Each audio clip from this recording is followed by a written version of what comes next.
लग्नानंतर होईलच प्रेमचा एक नवीन धमाकेदार प्रोमो आता आला आहे. तर या प्रोमोप्रमाणे असं दाखवलंय की काव्या शुद्धीवर आलेली असते आणि आता तिथे जीवा, नंदिनी आणि पार्थ असतात तिच्याजवळ. तर आता इथे पार्थ बसलेला असतो तिच्यासोबत आणि तो म्हणतो, काव्या, मी तुम्हाला तुमच्या भूतकाळासकट स्वीकारला आहे. मग आता तुम्ही पण जाऊन काव्याच्या गेस्ट रूम मध्ये राहणार आहात का, असं म्हणते आता इथे नंदिनी. तर आता इथे पार्थ म्हणतो, नाही, मी त्यांना गेस्ट रूम मधून काव्यार्थ रूम मध्ये नेतोय, असं म्हणतो आता इथे पार्थ. तर आता इथे पार्थ बघा प्रेक्षक हो, काव्याला आपल्या हातून घेऊन जातो आणि खूप रोमॅन्टिक सीन दाखवले आणि सगळे हॉस्पिटल मधले लोक टाळ वाजवत असतात. तर आता इथे बघा प्रेक्षक हो, हे रिअल आहे की स्वप्न आहे हे बघणं खूप इंटरेस्टिंग होणार आहे बघा प्रेक्षक हो. कारण आता इथे खूप इंटरेस्टिंग प्रोमो आहे हा. तर या प्रोमो प्रमाणे काव्याला शुद्धी आलेली आहे आणि पार्थ आता तिला स्वीकारलाय आणि आता तो तिला घेऊन जातोय त्याच्या हातातून. तर आता इथे बघायला इंटरेस्टिंग ही गोष्ट आहे की स्वप्न आहे की रिअल. कारण आता इथे गुरुजींनी सांगितलेलं आहे की आता रम्या आणि पार्थचं लग्न होणार आहे म्हणून. म्हणजे होणार नाही, पण ते नवरा बायको सगळे बसलेले असणार, त्यांचं लग्न होणार असतं एवढ्यापर्यंत सांगितलेलं. असं पुढचं होतं की नाही ते सांगितलेलं नसतं. तर बघा प्रेक्षक, ओरिजिनल सिरीजमध्ये पण असंच दाखवलंय.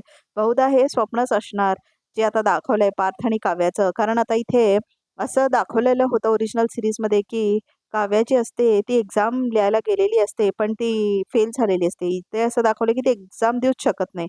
तर आता इथे त्याच्यानंतर दाखवलेलं असतं की पार्थ आणि रम्याचं लग्न होणार असतं आणि ते ठरलेलंही असतं, पण त्याच दिवशी मोडलेलं असतं ते. तर इथे पण आता तसंच दाखवलं जाईल बघा प्रेक्षक. इथे बहुतेक येणारच नाही काव्याची मेमरी बघा प्रेक्षक आणि आता तिला खूप वेळ लागेल आणि त्या दिवशी बहुतेक तिची मेमरी वापस येईल. म्हणजे मिहीर आणि तुलसीचं कसं दाखवलं होतं क्योंकि सास भी कभी बहुतीमध्ये लग्ना दिवशी बरोबर तसंच दाखवतील बघा प्रेक्षक. तुम्हाला काय वाटतं? मला तर आता असंच वाटायला लागलं की हे स्वप्न आहे आणि रियालिटीमध्ये ती विसरलेली असणार कम्प्लिटली पार्थला बघा प्रेक्षक. तर आता इथे रम्या आणि पार्थचं लग्न बहुतेक ठरवतील पार्थच्या घरातले, कारण आता किती दिवस राहणार ना तसंच. तर त्यामुळे आता इथे काळ पुढे गेलेलं दाखवणार आणि त्यांचं लग्न ठरलेलं दाखवणार रम्या आणि पार्थचं बघा प्रेक्षक. आणि मग ऐनवेळी काहीतरी अशी घटना घडणार आहे की ते लग्न मोडणार आहे रम्या आणि पार्थचं. तर बघा प्रेक्षक, सेम टू सेमच घटना दाखवल्या त्या ओरिजिनल सिरीजमध्ये पण आणि इथे पण. फक्त थोडंफार इकडे तिकडे मात्र आउटपुट सेमच आहे की ते लग्न ठरलेलं असतं, होणारही असतं, पण त्याच दिवशी काहीतरी करून मोडतं.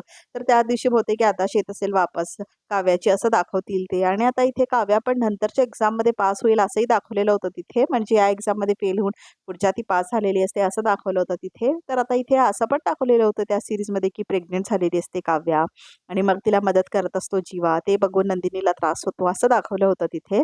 तर तिथे खूप ताणलेलं होतं जीवाने नंदिनीचं. म्हणजे काव्या आणि पार्थ जरा लवकर पॅचअप झालं होतं, पण तिथे नंदिनीनी जीवाचं खूप मोठं म्हणजे खूप वेळाने पॅचअप झालेलं असं दाखवलेलं होतं त्या तेलुगू सिरीजमध्ये. तर आता इथे बघणं खूप इंटरेस्टिंग होणार आहे की आता इथे नंदिनीला पण राग आलेला आहे जीवाचा बघा प्रेक्षक हो. ती काय करेल हे बघणं खूप इंटरेस्टिंग होणार आहे.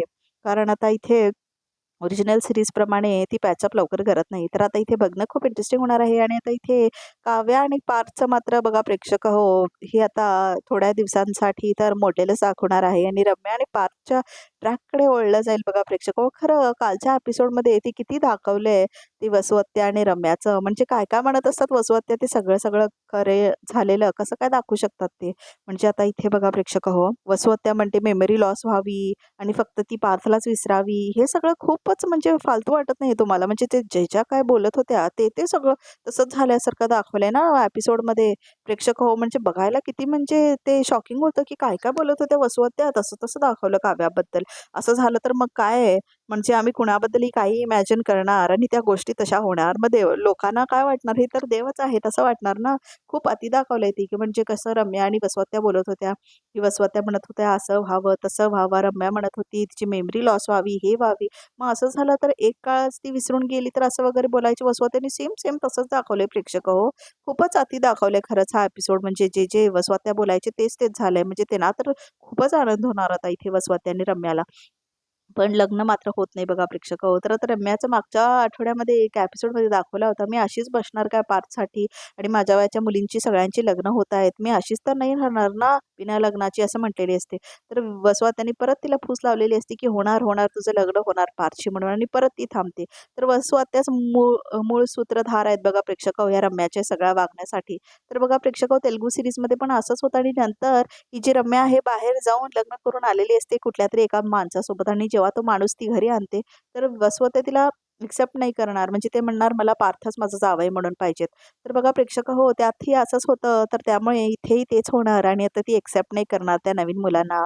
कारण आता इथे जेवढं रम्याला पार्थ नकोय ना, तेवढं जास्त ह्या वसुहत्याला पाहिजे झालाय तो जावई म्हणून बघा प्रेक्षक हो. तर वसुहत्याला खूप राग येणार जेव्हा रम्या दुसऱ्याबरोबर लग्न करून घरी येणार. मग आता नंतर तो मुलगा एवढा इंटेलिजंट वगैरे दाखवलाय, की त्याच्या नावावर त्या प्रॉपर्टी करणार आणि आता हे घर अर्ध-अर्ध असतं म्हणजे वसुहत्या आणि विक्रमचं. त्यामुळे आता वसुहत्याला काय ती ओनरच असते. त्यामुळे ती रम्या लग्न करून येऊन पण वसुहत्यासोबत राहते बघा प्रेक्षक हो, घरामध्येच. आणि आता इथे त्याच्यानंतर शेअरसुद्धा वसुहत्या त्या मुलाला देते म्हणजे आपल्या जावयाला. तर खूप त्याच्यानंतर प्रॉपर्टीसाठी आणि त्या फॅक्टरीमध्ये खूप काय-काय गोष्टी झालेल्या दाखवल्या आहेत आणि कसा तो त्रास देतो मुलगा. हे सगळं आहे प्रेक्षक हो पुढच्या एपिसोड्समध्ये. खरं तर जे ओरिजिनल सीरीज होतं त्याचे पण एवढे मोठे फॅन्स नव्हतेच. पण या लग्नानंतर होईलच प्रेमचे खूप जास्त फॅन्स झालेत प्रेक्षक हो. हे सीरियल खूप लोकांना आवडतंय आणि हे सीरियल टी-आर-पीमध्ये पण टॉप 3 मध्ये आलंय बघा प्रेक्षक हो. कारण आता इथे जे खूप इंटरेस्टिंग ट्रॅक्स चालू आहेत आणि 1 वर्ष झालं या सीरियलला. तरीही खूप छान ट्रॅक्स आलेत ह्या सीरियलचे. खरं तर बघा प्रेक्षक आताचे जे 2-3 सीरियल आहे तुझ्या सोबतीने आणि कुठले-कुठले ते तेवढे काही खास नाही आहेत आणि त्यांची टी-आर-पी पण तेवढी खास नाही आहे. लवकरात लवकर ते बंद पण होईल असं वाटतंय. कारण टी-आर-पी नसली की स्टार प्रवाहवाले बंदच करून टाकालेत सीरियलला. म्हणजे त्यांचा असा पॅटर्न झालाय की 9ला सीरियल नाही चाललं तर 11 वाजता टाकायचं आणि मग नवीन सीरियल घेऊन यायचं 9 वाजता लावायचं. कुठलं सीरियल 7ला चालत नसेल तर ते सीरियल 11ला टाकायचं आणि नवीन सीरियल 7ला आणायचं. तर त्याच्यामुळे बघा प्रेक्षक हो, आठवड्यामध्ये झी मराठीचे सगळे सीरियलनी टॉप केलंय आणि स्टार प्रवाहचे सगळे सीरियल आता लोमध्ये गेलेत. त्याचं कारण एकच आहे की सारखं सीरियल तुम्ही दुसरे आणताय, तर प्रेक्षक कसं बघतील तुमचे सीरियल? तर त्यामुळे अटॅचमेंट नाही झालंय सीरियलसाठी. तर त्यामुळे बघा प्रेक्षक हो, हे सावित्रीबाई फुलेवालं पण त्याला पण टी-आर-पी येत नाहीये जास्त. नशीबवानला पण तेवढी टी-आर-पी नाही आहे प्रेक्षक हो आणि घरोघरी मातीच्या चुलीचं जर चांगलं टी-आर-पी असून सुद्धा ते सीरियल आता 11ला ठेवलंय बघा प्रेक्षक हो. आणि आता ते दुसरे जे फालतू सीरियल्स होते त्यांना पण तुझ्या सोबतीने ह्याला पण काही टी-आर-पी नाही आहे आणि ते दुसरं जे वकीलचं सीरियल आलंय नवीन त्याला पण जास्त टी-आर-पी नाही आहे. तर ह्या तिन्ही सीरियल्समुळे खूप कमी टी-आर-पी आले ह्या वेळेला स्टार प्रवाहवाल्यांची आणि झी मराठीवाल्यांची नवीन जे कमळी आहे, विण दोघातली तुटेना ते असेना किंवा तारिणी असेना ह्यांना खूप जास्त टी-आर-पी आले प्रेक्षक हो.